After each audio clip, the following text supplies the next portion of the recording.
What's the scariest moment you've lived through in a place everyone considers safe? Story 1. Was taking my kids for a walk in the park near our apartment once when a guy and a woman came out of the tree line suddenly, and the guy said to give him my wallet and anything else in my pockets. He had some weird screwdriver and knife thing, and I pushed my daughter, my eldest child, behind me. I was going to do the same for my son, but the woman grabbed his other arm for some reason, and my heart felt like it was going to explode for some reason. I suddenly forgot about self-preservation and jumped forwards and broke the woman's nose. I felt a sharp pain under my ribs and looked to see that the man had just stabbed me. But at this point, 2 other guys who had been jogging were running up and shouting. The police that patrolled the park showed up not long after that. I was sitting and trying not to bleed to death. The man had run off and his screwdriver was still in me. The woman was on the ground crying and shouting because I had also knocked the top front of her teeth loose and out. The 2 joggers were originally asking the woman if I was the assaulter, but the situation cleared up soon. I got taken to the hospital and questioned about the incident. There was a while when it looked like I was going to be charged with battery for the woman, since it turns out she actually had a decently well-off family, was just dealing with addiction. They tried to sue me, but it was thrown out and she was sentenced for attempted kidnapping. I had a tube in my chest for 2 weeks after my surgery to remove the blade, but it all cleared up after that. Just glad my kids are safe. Story 2. It was well lit and populated as it was my workplace. I was a pourer in a foundry at the time. Due to a mistake in the metal, it had to be put back into the furnace instead of being poured. A job that is done by using a crane to take the ladle, a big bucket full of molten metal, back to the furnace. The ladle is then manually rolled over and the metal poured back into the furnace. I was the lucky guy to roll it in. And whilst rolling it, the crane driver made a mistake and moved the ladle out of position.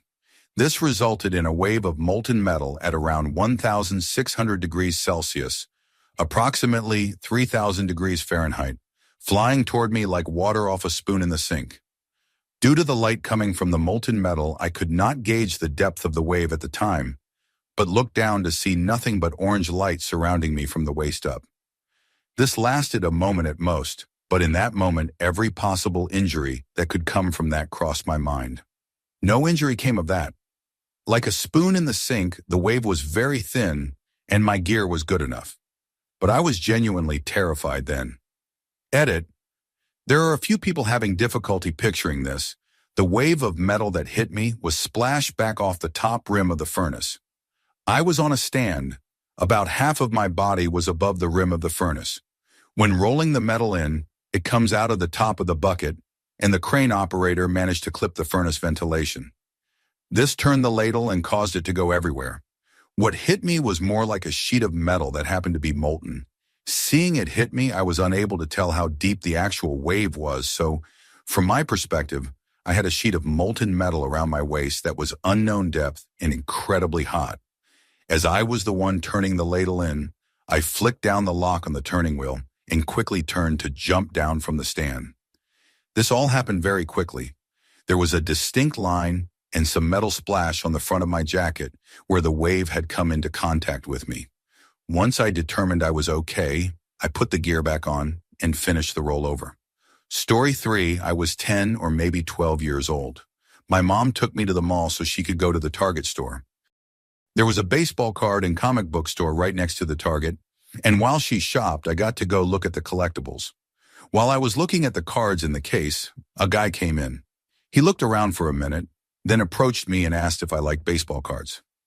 I said that I did, and he said he had a Babe Ruth card in his van and asked if I would like to see it.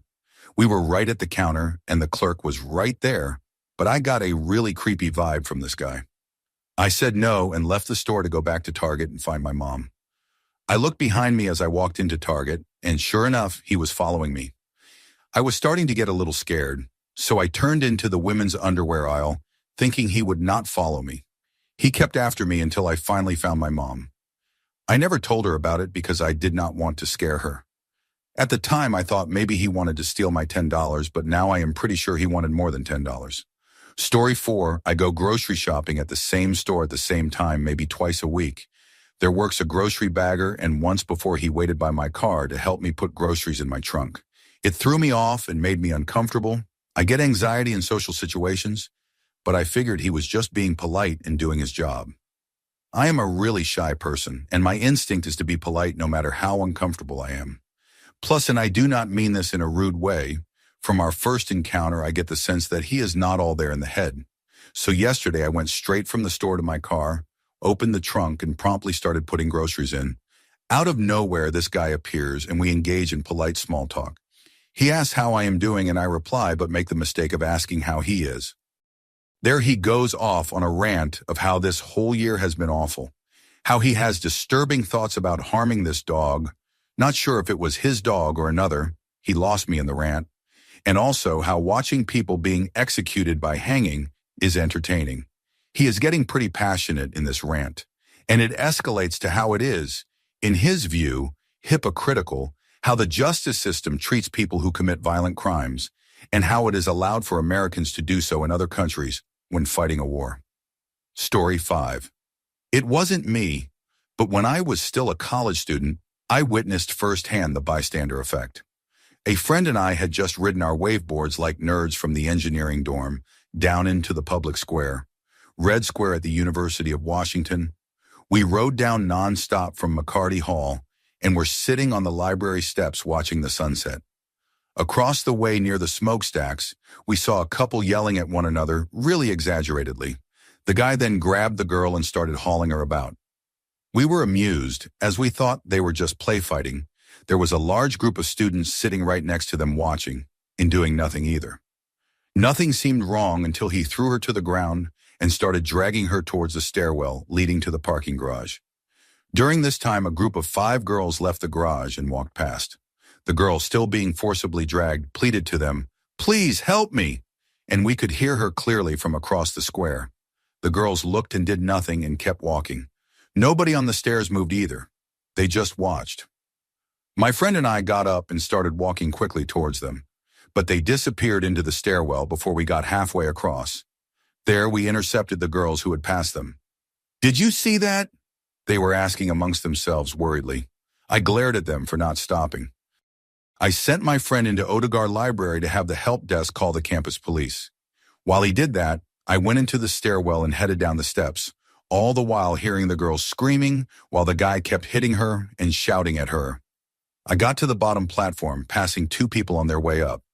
One was joking about how it looked like the guy was going to kill his girlfriend.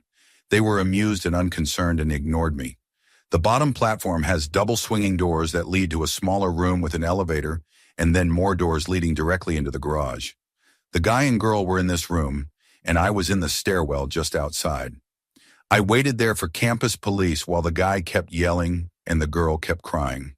After about 30 seconds, he hit her again, and I hefted my waveboard, kicked the door open, and shouted rather lamely, "Stop it or I'll hit you."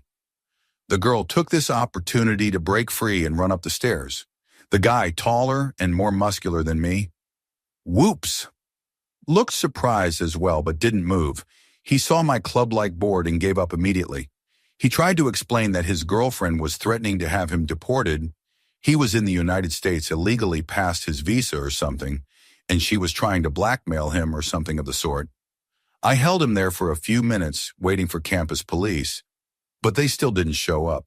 I finally told him to get on the elevator and to stay away from the girl, and that I'd beat him up if I saw him doing that again. He scrammed, went outside and saw my friend waiting. He said the front desk at the library wasn't willing to call the campus police, and when he finally relented and called, they said they would send a unit out. We waited about an hour and nobody showed up. Story 6. On the 3rd of this month, in a very well-lit hospital room, my hospitalist came to my bedside after 9 days in the hospital to tell me a blood smear and flow cytometry pointed to me having a T-cell non-Hodgkin's lymphoma, that I needed a bone marrow biopsy to confirm. The oncologist came to visit my room to tell me my spleen was also enlarged, and in her best opinion, I had likely a stage 4. If the bone marrow came back as she thought it would, T-cell lymphoma, that I would start chemotherapy the day after the results came back, that it would be 2 rounds of that therapy, and if I did not respond, they would get ready for a bone marrow transplant, asked me if I had siblings. She said the type she thinks I have is very aggressive, as it did not show in my lymph nodes, but was already showing symptoms in my spleen and liver. Apparently this is very bad. I have 3 children, 11, 9, and 7. I love them dearly and could not stop thinking of them. It put so many things into perspective for me. I cried. My family cried. I became extremely negative. The day of the 9th, the oncologist came into my room. They had some bone marrow results. It all came out quickly. She was now saying the cells looked to be reactive to an atypical infection, and the pathologist saw no clonal cells. She said there was still a polymerase chain reaction pending that would rule out up to 99% that I was safe, but sent me home. I am now waiting for my appointment Tuesday for the all clear. I am very, very fatigued. I contracted Clostridioides difficile while in due to heavy antibiotic use. I am very, very, very tired. My anxiety is through the roof every second. I cannot stop researching cancer. I am scared to live. I am just so scared. Story 7. As a young teenager, in the early 1990s, I went to a slightly low-rent amusement park on a school trip. They had some rides, nothing like the huge ones at premium parks, but there was a reasonable-looking roller coaster with a full loop and a corkscrew-style part. I am sure there is a bunch of terminology I do not know about rides, so do not mind me. My group of friends all decided to give it a try. I had never been on one, so while I was a bit scared, it looked pretty cool, so why not? Our group all got on at the same time, talking and teasing each other in the way excited kids do. The cars start moving backwards up a slope. Once it gets to near the top, the cars would release and go down the track. We are still moving up the slope, and I look across at my friend, and his restraint is down. Mine is not. Oh no. I panic naturally. We must be over 100 feet up, on a 45-degree slope. There is nothing I can do to get off, and it cannot be too long until the cars will drop. I grab my restraint and pull it down across my chest. I think it locks into place, but now the cars drop. I cannot do anything except hold on. The speed pins me into my seat, and while I do not think I would come out in the corkscrew part, here comes the loop. As I pass the top of the loop, I feel the cars slow just a little. My knuckles must have been transparent. They were gripping the edge of my seat so hard in a vain attempt to hold my upside-down self in the seat. We exit the loop and go up another slope to then reverse the track direction. As it slows, I can just about prise my hands from the seat to check my restraint, and it felt secure. Naturally, I did not quite trust it, and I gripped my seat all the way back through the course. Story 8. I accompanied my dad to the hospital while he was undergoing a routine procedure. They put him under for an hour to do a laryngoscopy. I kicked back in the cheery, well-lit lobby with my tablet, playing a game. I was engrossed in the game, but about 10 minutes later, I realized the place had gone eerily silent. I looked up, and there were no nurses or staff anywhere. I was the only person in what had been a room with a half-dozen people going back and forth. Looking around, I suddenly noticed a red light flashing over one of the doors. My heart dropped out of my chest. My hands went icy and numb. I started counting the doors. The red light was flashing over my dad's door. I walked slowly down the hallway, trying not to make a sound. I did not want to disturb anyone. I did not want to miss any sounds. I did not want to know what was happening in the room I was walking toward. I felt like a scared 7-year-old. A nurse came out, and he grabbed me on the shoulder. "Hey," he said casually, "we are working with your dad right now, but I need to have you wait in the lobby right now, okay?" "Okay, what is going on?" My voice was small and timid and high, and I hated hearing it, hated feeling helpless. "Oh, we will be out to talk to you in just a second. Sorry, but I have to go." He slipped back into the room and the unearthly silence came back. So I walked back to the lobby and sat down. A chaplain came by a bit later as I was sitting motionless. My dad had a heart attack while under. He went into a coma, but they got his heart beating again. As I went in to see him, nurses and doctors filtered out of the room. Blood spatters on the sheets and floor.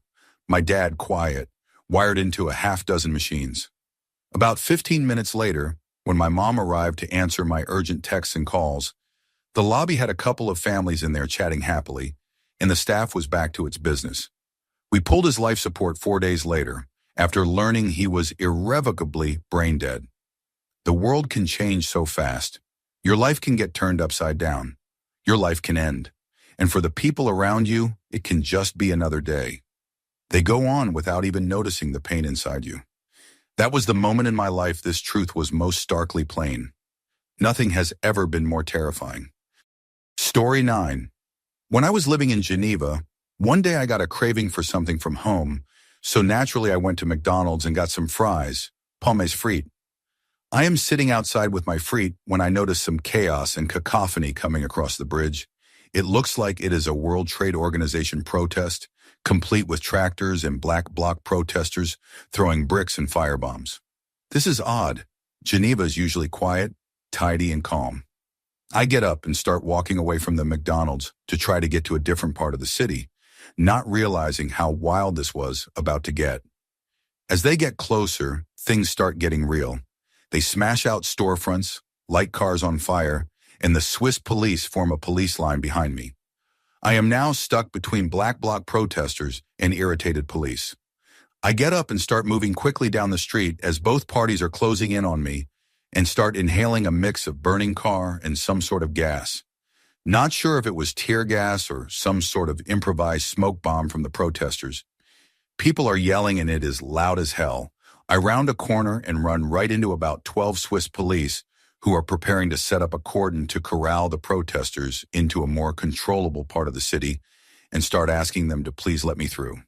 They tense up and stare at me. Then one of them grabs me by the shoulder and sort of flings me behind them, and then they move on. I am in the clear and it is immediately quiet, with clean air and a free path back to a streetcar. Story 10. Not sure if this entirely counts, but last year I was walking home from work at night through one of the not-so-great areas of Long Island. But it was plenty well lit and very populated when this drunk guy comes up to me and hugs me. And of course I am like, dude, what the heck?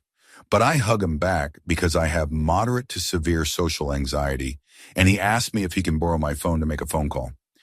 I immediately figure he is trying to steal my phone, so I try to tell him no. But he gets in my face and tells me he has killed a guy and he has been to prison before and does not care if he has to beat me up. And he keeps doing the whole, I am your friend, do not be scared, you can trust me thing. And he leads me up and down the street, past 2 police cars that I try to signal to, but of course the officers ignore me. This goes on for about an hour and I get to meet all of his substance dealer friends, and he ends up taking my phone in this time and strong-arming my password out of me. He then tells me he will give me back my phone if I buy him a pack of cigarettes, which is a problem because for one thing, I have literally $2 on me, and I am only 18 at the time. We go to the gas station and I try to get the owner and 3 other customers to try to realize that I need help subtly without alerting the guy who was with me, and they all ignored me. At one point, the guy pulled a knife when I told him I could not buy them for him. Eventually, he forced me into the street. I almost got hit by 2 cars running across the street, and I ended up getting lucky and running into some guys from school who recognized me and helped me out, got a hold of my mother and the police, who conveniently did not see me. And even then, they managed to track down this guy who stole my phone within like 20 minutes, and they did not believe me that I tried to get their attention. They thought I was trying to buy substances, and the deal went south, which apparently was this guy's a known convict and overall problematic person by the police in the area, modus operandi, to steal the phones, that is. We both tell the police our story. I tell the same exact story to all 4 officers. They patronized me and my mother the whole time, and when they asked if I wanted to press charges, I said no, because I did not want to potentially have one of this guy's friends show up at my job and stab me while I am working. The police took this as a sign that I was trying to buy substances and took the known dealer's story and put that in the police report, not mine. Meanwhile, the whole time I am shaking because I thought I was going to end up in the hospital or worse, and I am terrified for the next few weeks that someone is going to find me and beat me up. Meanwhile, these officers are taking the side of a known convict over some kid who has no criminal record or has ever broken a law in his life. The whole situation is the main reason why I do not trust police or run to them for help, because the one time I did look to them for help, they patronized me and did not believe me and threw me under the bus. Story 11. A few things come to mind, but this is the biggest one for me. A few years ago, I was at the local mall, outside waiting for my mom to get there. I see her car pull up, and she turns around and goes to park. Parking is accomplished without incident. She is maybe 50 feet away from me. She gets out of the car and some car drives up into that row of parking about 10 seconds after she finishes parking. This guy, maybe 45, gets out of his car and starts yelling at my mom for stealing his parking, even though he was not anywhere near her when she was parking, calling her some nasty things, and says that if this were his country, that she would be dead for crossing a man. Anyways, my mom had parked fair and square. After he starts throwing this stuff at her, his relative gets out and also starts yelling at her. I am a large person, 6'1", 230 pounds, and I have a lot of muscle but some extra chub too because I am too lazy to diet perfectly and my wife likes it. That will be my excuse. But I hate fighting and violence. Regardless, I run towards them and my mind goes into warrior mode. This guy was getting uncomfortably close to my mom, so I bark some strong stuff at him and act like a caveman in heat fighting a saber-tooth, and the guy actually screamed like a child and fell backwards over his car and begs me not to cut him. I did not even have a knife or anything on me. I tell him that respecting women is both important and honorable and ask him to apologize. And then he drove off. Adrenaline was going crazy and my heart was pounding, but my mom is safe and hopefully he learned his lesson. Story 12, I had a friend with primary progressive multiple sclerosis. He got sick early too, only 35. As it progressed to the point that he started relying on a cane and some days a walker to get around, you can imagine how he changed. I say this not as an excuse for what he did, but so you can understand how anger and depression can make a person behave differently than they had before. By this time, he was not the same man I befriended. I still cared for him and wished him well, but we stopped hanging out after that because his attitude was too terrible. One evening, we are sitting around in a bowling alley bar. My friend's girlfriend is setting up a karaoke show, and the sun has not even gone down yet. It is 8:30 at night. 3 guys come in and hassle her about wanting to sing now. She tells them it will not start for an hour. They hassle her some more, then wander off. They bowl. The place starts to gain some customers. The lights in the bar get turned on to balance out cosmic bowling. Then these 3 guys wander back in at about 10. They want to sing. They get mad when she did not remember the songs they had shouted at her earlier while interfering with her microphones. They get mad again when they are told they have to fill out the little slips and wait their turn like everybody else. They get mad a 3rd time when she will not take $5 to let them go next. By now, our entire group of friends were there, and celebrating a birthday, we are not cool. The guys wander away again, then almost get skipped over before showing up to do their turn half an hour later. As they pick up the microphones, they shout, "We better get 2 songs for making us wait too," into them, causing feedback and a lot of angry people. She tells them 1 song, everybody gets a chance to sing. It devolves into a full-blown argument between them. My friend, who is having a walker day, gets up to go defend his girlfriend, and in the middle of the shouting, the whole room distinctly hears my friend say, "And if a bunch of black people think they can intimidate my girlfriend," he trails off as he realizes that the entire bar, and indeed a big chunk of the bowling alley, have gone silent. These guys are not about to and should not take that, but it did not have to go down the way it did. All of a sudden, he is trying to back away, with his walker, from these 3 guys who are all twice his size while he apologizes. They are shouting at him about how he is a crippled cracker, and they are going to make sure he needs a wheelchair if he lives through this, and his girlfriend can use the walker after they hurt her legs too. Too far. They did not have to accept the apology.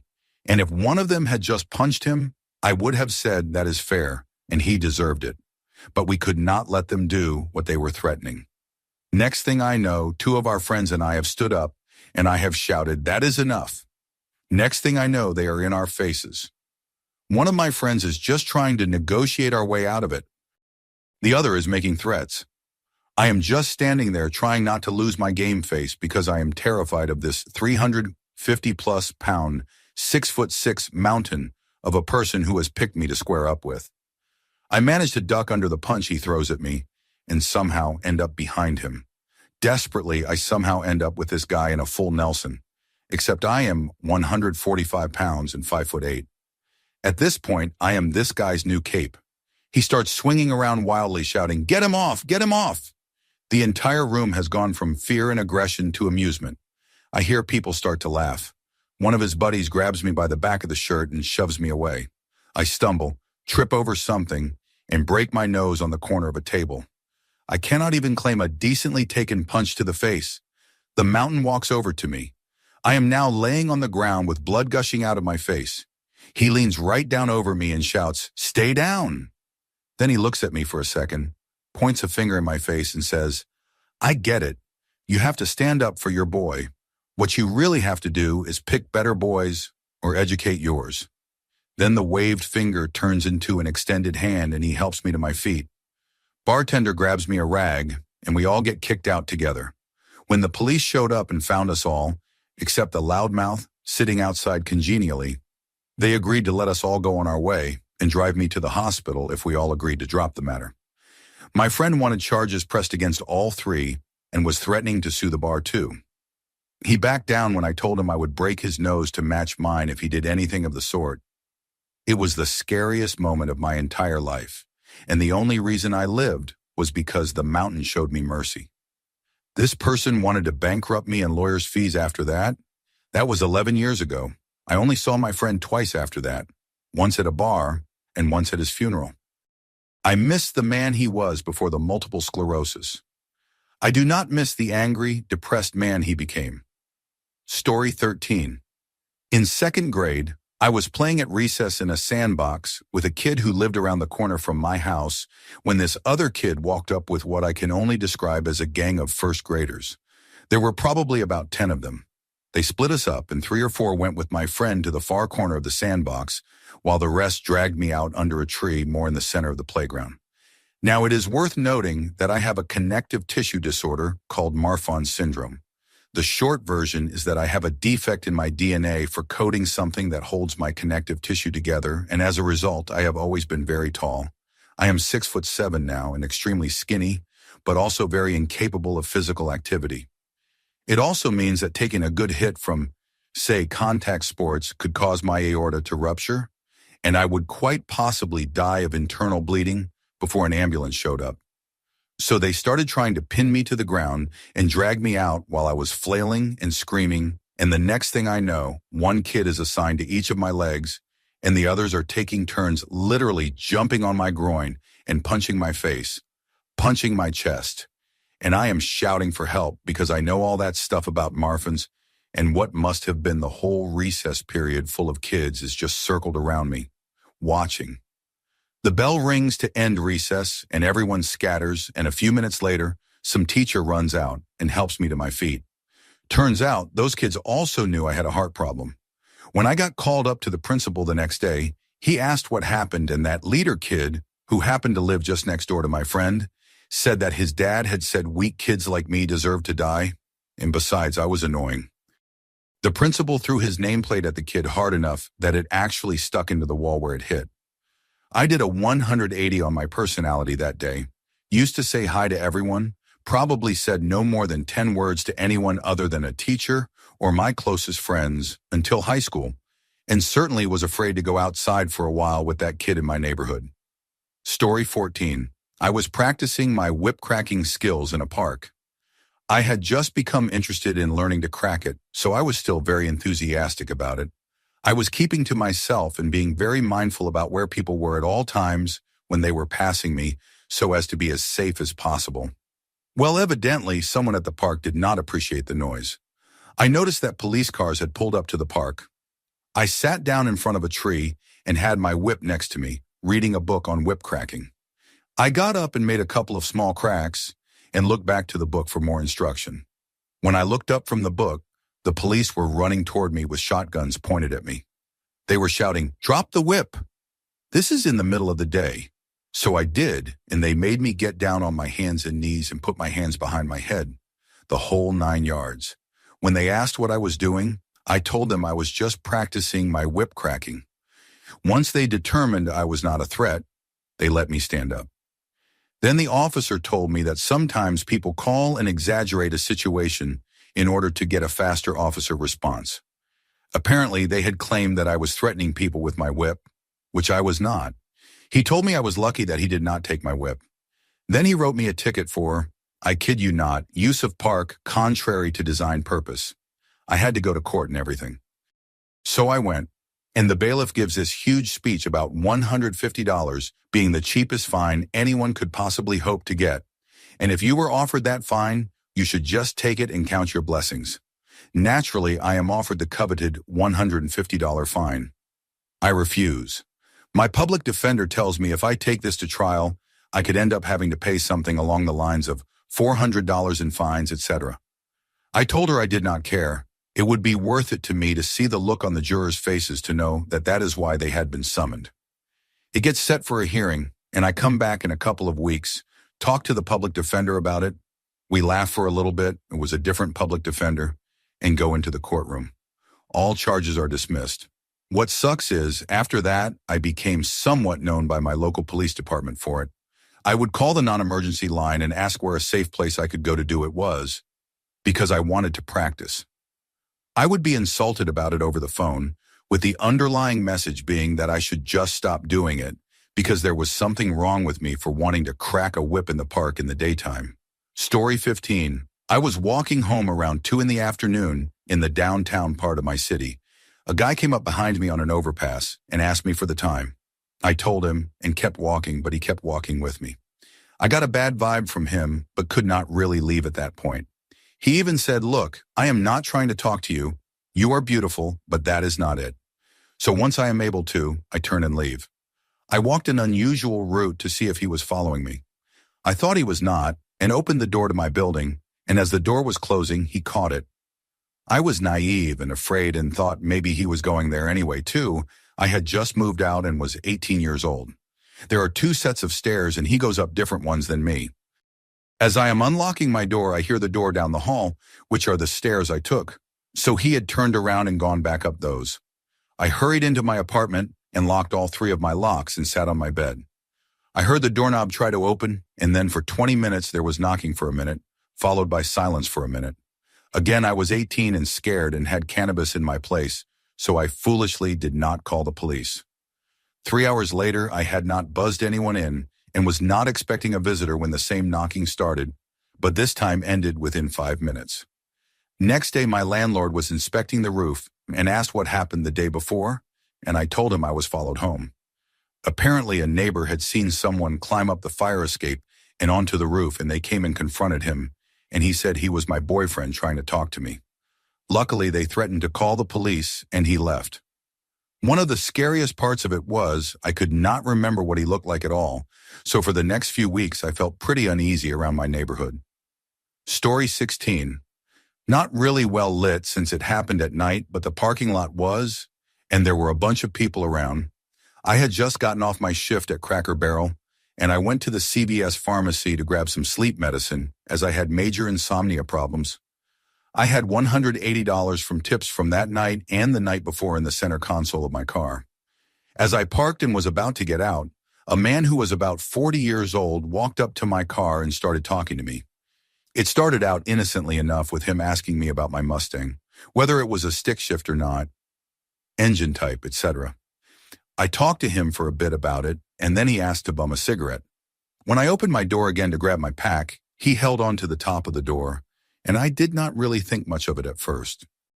But as soon as I threw the pack back into the car and went to close the door, he pushed past me and sat in the driver's seat.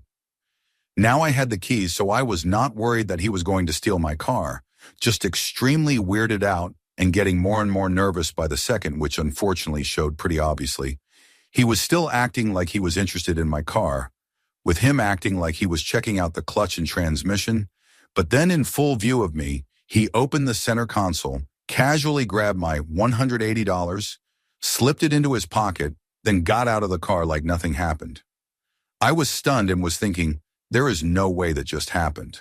So I kind of laughed and asked him what he was playing at.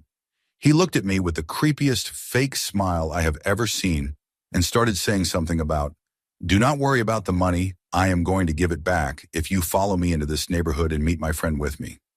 All the while, he is looking at a completely dark street about 200 feet away from the CVS parking lot and gesturing for me to follow him. I was seriously starting to freak out, but now I was angry too since he was messing around with the money I had worked hard to get.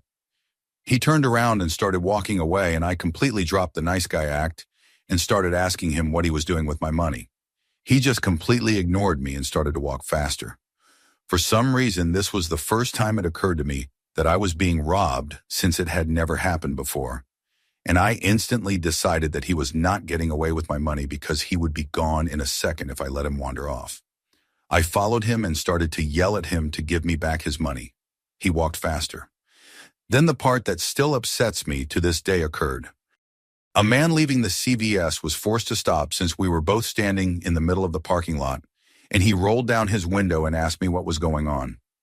I looked him in the eyes and said, "This man robbed me of $180 and is trying to get away. Can you please help me?"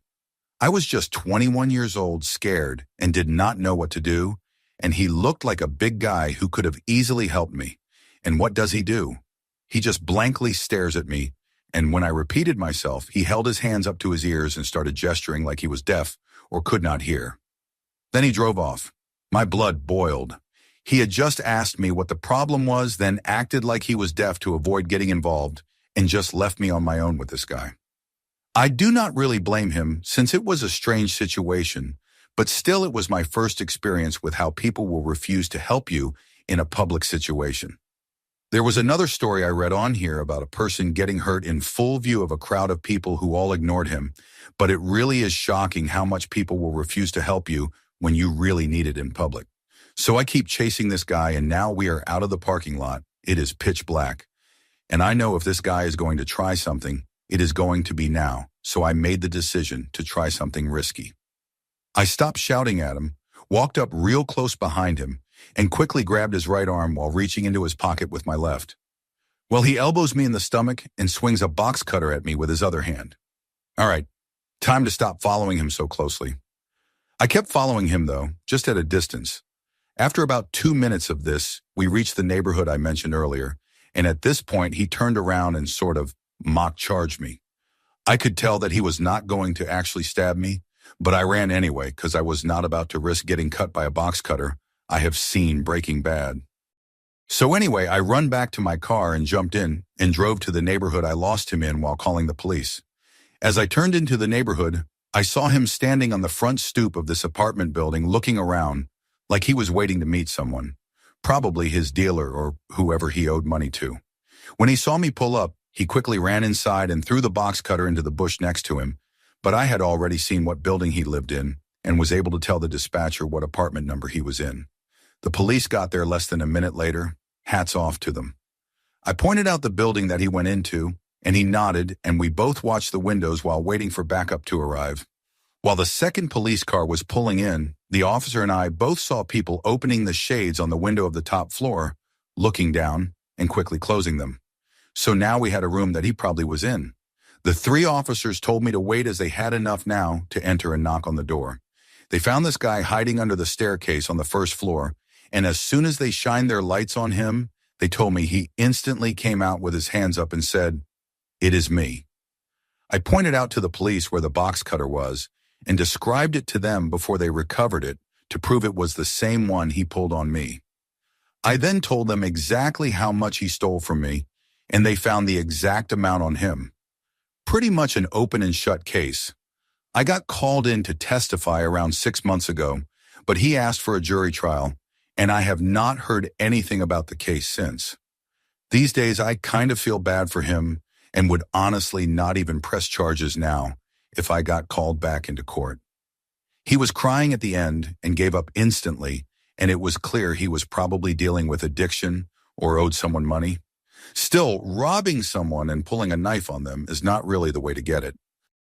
The scariest part of this, though, was not at all the robbery or the box cutter. The scariest part by far was how people will just completely ignore you and pretend nothing is happening during your greatest time of need. Story 17. Quite a while ago, about 23 years ago, I was in the Navy station in San Diego. I grew up in the Los Angeles area, so on weekends I would just hop the Greyhound north to hang with my friends. I was young and pretty free with my money, so I dressed well and wore a Rolex Mariner. Anyway, I am in the San Diego Greyhound station one Friday afternoon, waiting for my bus and needed to use the restroom, so I grab my bag and head into the bathroom. Peripherally, I noticed some man start to follow me in, so I at least had some time to think about the scenario. I step up to a center urinal and put my bag down just as he walks in and looks around. We are the only ones in the room. He walks directly up to me and pulls a knife. "Give me your watch or I will hurt you." I tell him to get lost and turn to face him. I had been in similar situations before and learned that about half the time you confront these people, they will back down. This was not one of those times. I will interject here that I had had some formal hand-to-hand training and a lot of time on the streets. I guess this guy figured that, since I was dressed well, that I would be an easy mark. He takes a slashing swing at me with a knife about chest level that I successfully back away from. But then he comes at me, lunging blade first toward my face. Instinct kicked in. I dodged the blade with my head and grabbed his wrist, and in one sweeping motion, twisted his arm down and rigid, and brought my other forearm firmly down behind his elbow, brutally hyperextending the joint. He screams and the knife drops. Apparently, I was not done. Still holding firmly onto his wrist, I swing my body around, dragging his momentum with me, and slam him crown first into the leading edge of one of the urinal sides. The urinal did not give, but his skull did. He slumped to the ground in a lifeless lump of flesh. All in all, this was about 10 to 15 seconds, but it felt like a lifetime. Realizing that I may have just killed a man, I started shaking, so I grabbed my bag, sat down against the opposite wall, and just stared at him. I did not see any sign of breathing, so I started to picture the worst: arrest, prison, etc.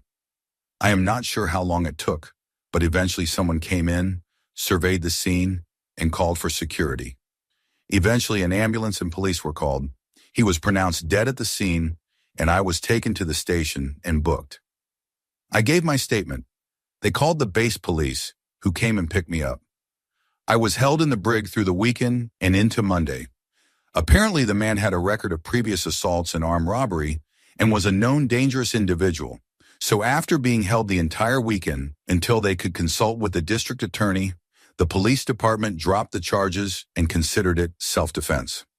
The Navy was not so lenient, and I ended up getting busted down a rank and put on restriction. Cannot leave the ship for 180 days. I still cannot walk into a public restroom without checking my back. Story 18. More weird and confusing than terrifying, but when I was at a convention recently, I was in costume as a character from a lesser-known anime series.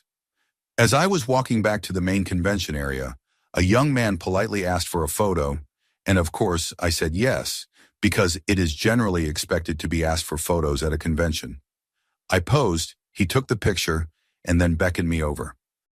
I thought he was going to show me what the picture looked like, as many photographers do, but instead he grabbed me into a very tight hug that went way beyond the boundaries of normal convention behavior, and he kept me in a headlock while he repeatedly chanted the character's name in this creepy voice. Having a background in martial arts, I got out of the headlock very quickly and pushed him away firmly, and I assume he knew he was in the wrong because he stuttered a bit, and then he ran away very fast. He was not in any sort of fancy outfit, so he slipped away into the crowd before I could get any identifying information. When I relayed this to my friends, they were really concerned, but I was just baffled rather than distressed. It is probably the weirdest thing that has ever happened to me at a convention. It happened in an area where there were lots of people, but the situation seemed to go unnoticed. Story 19. It was at the beach in New Jersey. I was 10 years old and I was with my older sister. She was 22 at the time. Her toddler son was with us. He was 4 at the time. It was a gorgeous day and the beach was crowded. We found a spot about 3 feet from the shoreline and set up our beach chairs, the kind that fold out so that you can lie on them. My sister's a huge flirt, so quickly some guy asked her to swim with him. She left me to watch her son, who was playing in the sand right at the shoreline, close by. I was in the chair keeping an eye on him, while my sister went off with this guy. I recall the waves being huge and tons of people everywhere. In a bit, a ball came my way, so I turned to pick it up and toss it to the owners. And when I turned around, my nephew was gone. It was literally 1 second. The sheer panic I felt looking to see if a wave took him, then visually scanning the beach for him. I was trembling, with thousands of scenarios racing through my 10-year-old mind. I turned back to scan the beach again, and there under one of our chairs was my nephew with a juice box. He was hiding because he seized the opportunity to grab one and hid under the chair when I was returning the ball. I was so relieved and of course just sat beside him. My sister came back, all was fine, but those moments when I could not see him, I nearly died. Story 20. I used to have a best friend, all through high school, every day hanging out doing teenage things. He got heavily into substances and in trouble with the people affiliated with substances. I think it all really turned sour when he turned to crack. I smoked pot, but that was as far as I wanted to take it. We still hung out. I was still there for him, not to feed his addiction or support him, but to be his friend. He had never messed me over, so we still got along fine. Then he left for a few months and came back. When he came back, he did not get a hold of me. I ran into him one day and we started hanging out again. I could tell he was different, fearful. I did not ask what was up. Maybe I should have, but I did not. We go for a drive, stop at a convenience store, and someone pulls up to his window and grabs him by the collar and starts yelling at him and hitting him. I knew who this person was. He was a big-time substance dealer in the area. He easily had access to a gun, but probably did not think he would need to bring it to a convenience store. My friend took a few punches and then the guy let off, saying he would be back for his money and gave me a stern warning. He knew me, and he knew I was just a friend of his, about not being seen with him or I would risk getting seriously hurt by affiliation.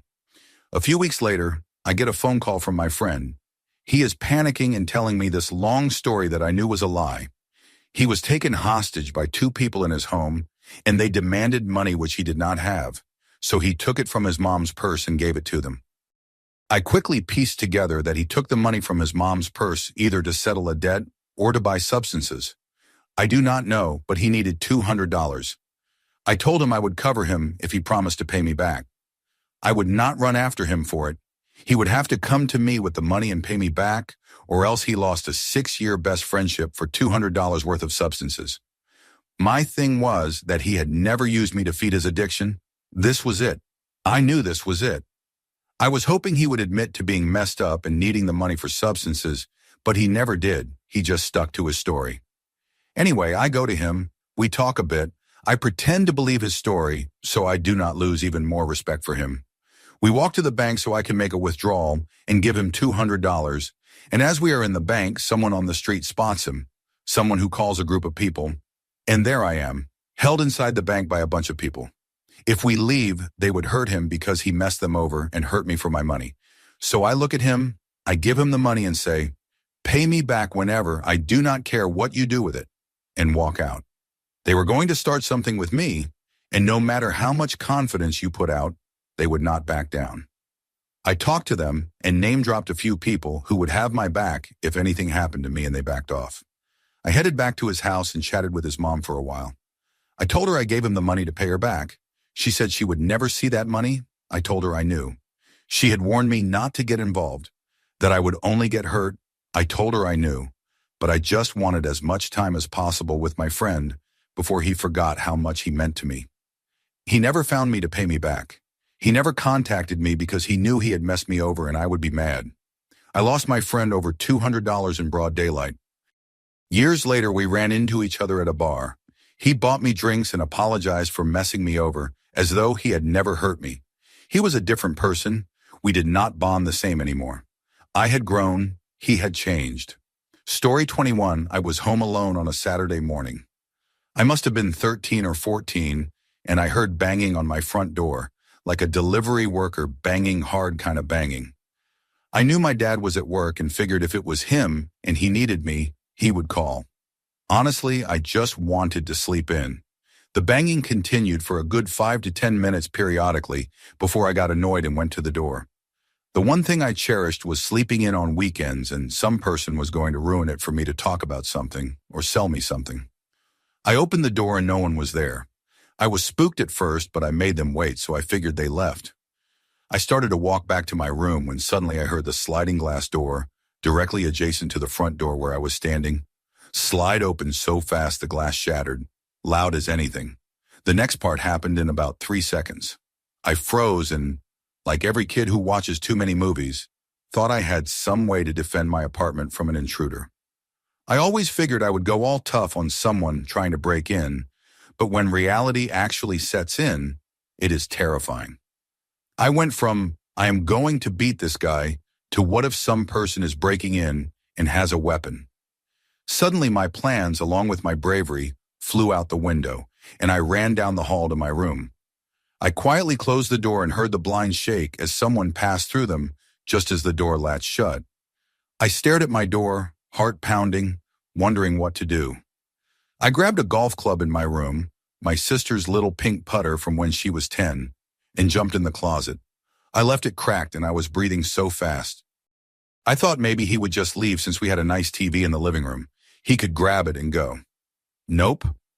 Next thing I heard was my bedroom door swinging open. I just about panicked as this guy came into view. He was about 5'7", tattooed up to his neck and bald.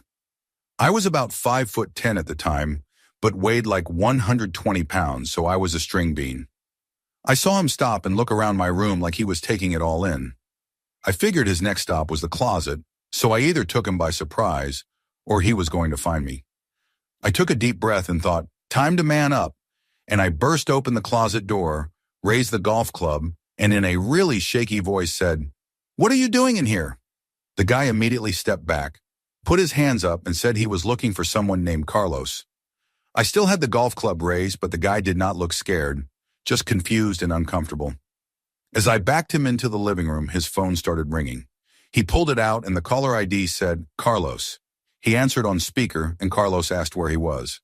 The guy said, "I am at apartment 303 and there is some kid here in his underwear with a golf club. Is this a joke?" I looked down at myself and realized I was wearing only a tiny pair of boxers and holding a pink golf club designed for a 10-year-old girl. Anyway, his friend said he was supposed to go to 323 or 333 or something close to 303, and he misunderstood. He said it was an honest mistake and left. It all checked out with the phone call and story, and I just wanted him out of there. But I still do not know why he broke the sliding door to get in. Story 22, I was driving through my neighborhood in a 30-mile-per-hour zone, going 30. There was a car in front of me going 5 miles per hour, and there was far more than enough room for another vehicle. Thinking he was going to turn, I waited. After a minute of him continuing to drive super slow, I decided I would pass him. I tried to pass him on the left, and he rammed me off the road intentionally. I pulled back on the road and slowed down to see if he would stop to see what was going on. But no, he sped up. I decided at that point I would call the police and my insurance when I got home. I did not want a confrontation, so I took note of his license plate and thought I would go slow enough for him to leave. He then braked to a full stop, then sped up and kept doing it, attempting to get me to crash into him so I would be at fault in his mind. At this point, I pulled over and stopped completely, smoking a whole cigarette, letting about 4 or 5 minutes go by. Continuing driving, I got up to the stop sign after that, and he was gone. I mentally cheered. I kept driving and got to the next stop sign, and he was there, waiting. Enough red flags had gone on at this point, so I stopped on the side of the street around 500 feet away, and he was still sitting at the stop sign, I guess waiting for me to catch up. I drew my firearm from my inside the waistband thumb brake holster fast enough that I had forgotten the brake and tore my slacks in the process. I put it under my hat in the passenger seat and waited for him to keep driving. He did. I got up to the next stop sign and he was waiting for me again, but this time he had blocked off the entire street with his SUV, had hopped out with a gun behind his back, and was screaming, "Come on, let's go," over and over again. As he got up to my vehicle, he started to swing the gun around to point it at me and threaten me through my window, which I was not about to roll down. Before he got the motion more than started, he noticed that I had had my firearm pointed at the door the entire time. If he had opened fire at a distance, I was going to shoot through the windshield of my vehicle, and if he pointed the gun at me when he neared my vehicle, I was going to shoot through the door. He saw my gun, turned pale, backed off, and disappeared. This is where it got scarier and strange. I stayed there and started calling the cops. I had no air conditioning in that car and it was hot, so I rolled down the driver's side window about 4 inches. Before I could get my phone's dialer up to dial 911, he showed back up with his girlfriend. She hopped out with a stun gun and tried to shove it through my window, screaming the same thing he did, "Come on, let's go," over and over again. At this point, around 15 minutes had gone by. I calmly told them that I was armed and tired of being threatened, and that I was going to defend myself, that I did not have time to deal with their behavior, and that threatening me was not going to get them anywhere good. Her response was that they were going to call the cops and tell them that I had held them at gunpoint for an hour. This is why I have a dash cam behind my head in my cars now. She realized that I was not going to be as restrained anymore, and that they really were about to get themselves hurt for threatening me and attempting to assault me. They left. Somehow I knew it was not over. I called the police. An officer came out and took my report and told me about their call. I asked him to go talk to them about threatening people and told him I did what I could to de-escalate the situation, about the guy's aggressive driving, the firearm he had drawn, the stun gun she threatened me with, and their statement about lying to the police. My intuition, given how strange they behaved, was that they must be on something and not in their right mind. I took out a rifle and shotgun, set them ready, and placed them by the entrances to my house. And as I do when I am concerned about something, turned on a computer monitor to watch the cameras I have around the outside of my house.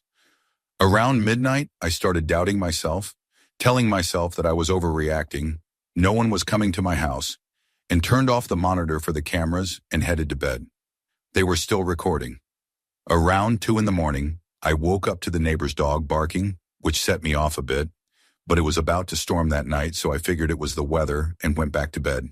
About 10 minutes later, I heard some noise coming from the front, but the wind had been whipping up for the last hour, so I figured it was just that. Then I heard the door rattle, which happens when it is windy, told myself I was paranoid and headed back to bed. This was on a Friday after work. The last thing I wanted to do was waste time on this. My mom stopped by on Monday morning wanting to borrow my car as hers was acting odd. I told her I had just detailed the car on Thursday, the gas tank was full, and to enjoy it. She came back in telling me I was a liar about detailing it, that I was a slob, and asked what I did to the doors and inside the car. I looked, and sure enough, my seats were slashed, the doors had been cut into, and everything valuable had been stolen. I turned on the footage, and sure enough, the guy was back, wearing a hoodie and gloves, so there was no evidence, spent about 15 minutes in my car with a flashlight, and tried to force open the front door for about 2 minutes before leaving. I am never turning that monitor off again and have it set up to alert my phone now. I will also never ignore my intuition again. Second, I run a retail business in a high-traffic area in a large city. Not the most terrible thing, but an example of something common enough to cause me to always carry a firearm. I had a heavy-set man come in and push over a 65-year-old woman intentionally. She ended up on the floor, obviously in pain. He walked by her and went into the back of the store mumbling. I stood up, helped her up, and asked him if there was something I could help with. He started yelling the same insult over and over again. About 15 people fled the store immediately. The woman did not and moved to a corner, I think out of concern for me. I asked him to leave, and he kept yelling at me. He went out the door, turned the corner, and disappeared, and I thought it was over. He came back, opened the door, and told me that if I was not coming out, he was coming in after me. At this point, I was trying to keep calm, but this pushed me too far. I grabbed my phone with one hand and drew my firearm with the other and called the police. He fled and was not caught. This is one of 3 assault or attempted assault incidents I have had in my business in the last 2 years. If I had not been armed, he probably would have tried to hurt me. I could have responded to either of these situations worse, but the last thing I want to do is talk to the police, a judge, and attorneys about a situation like this. Defending against civil suits, even if you do not get criminal charges, can ruin your life. However, the next time someone attempts to break into my house in the middle of the night, they are going to be met with 30 rounds through the door. I am not about to let someone assault me or attempt to get into my house.